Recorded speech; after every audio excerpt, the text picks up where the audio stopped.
তওবা কাকে বলে, ঠিক আছে না, এটা আপনাদের সামনে একটু আলোচনা করি।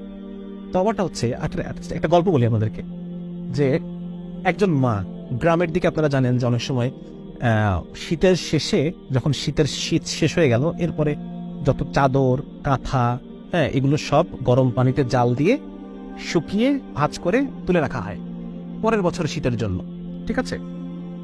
তো এরকম একটা সিনারিও চিন্তা করেন যে একজন মা রান্নাঘরে পানি জাল করছেন কাপড় মানে কাঁথাগুলো ধোয়ার জন্য বা সিদ্ধ করার জন্য।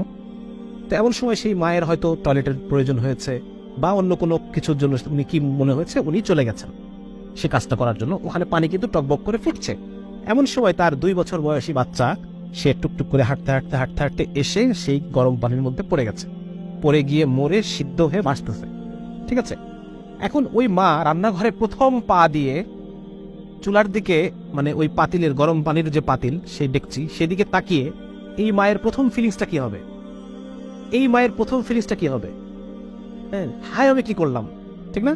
এই মায়ের এই চুলার দিকে তাকিয়ে তার প্রথম যে ফিলিংস, হায় আমি কি করলাম, এটাকে বলে তওবা। দিস ইজ তওবা। হ্যাঁ, এই মা তার বাকি জীবনে যদি আরো 80 বছর বাঁচে, সে আর কোনোদিন ওই দরজা খোলা রেখে যাবে না।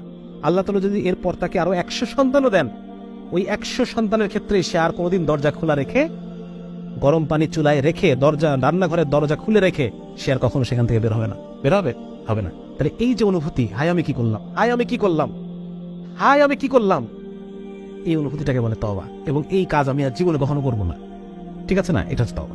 তো আমার এই তওবা, এই অনুভূতি, আমি যদি আল্লাহর সাথে, যতবার আমার গুনাহ হবে আমি আল্লাহর সাথে অনুভূতি করি, আল্লাহ তাআলা আমাকে মাফ করে দেন। এবং আলেমরাই কথা বলেন যে বান্দার মধ্যে এই তওবার অভ্যাস আছে, আল্লাহ তাআলা একটা সময় তাকে গুনাহ ছাড়িয়েই দেবেন ইনশাআল্লাহ। আল্লাহ তাআলা আমাকে ছাড়ার পরিবেশ তৈরি করে দেবেন, ছাড়ার পরিবেশ তৈরি করে দেবেন, আমার জন্য গুনাহ করাকে কঠিন করে দেবেন। আমরা দোয়া করবো আল্লাহর কাছে, আল্লাহ আপনি আমার জন্য নেক আমল করাকে সহজ করে দেন, গুনাহ করাকে আমার জন্য কঠিন করে দেন, যেন আমি গুনাহ করতে না পারি, ঠিক আছে। তো সুতরাং এটা আমাকে এই তওবা অভ্যাস থাকতে হবে আমার মধ্যে। এবং আল্লাহর রহমত থেকে আমরা নিরাশ না।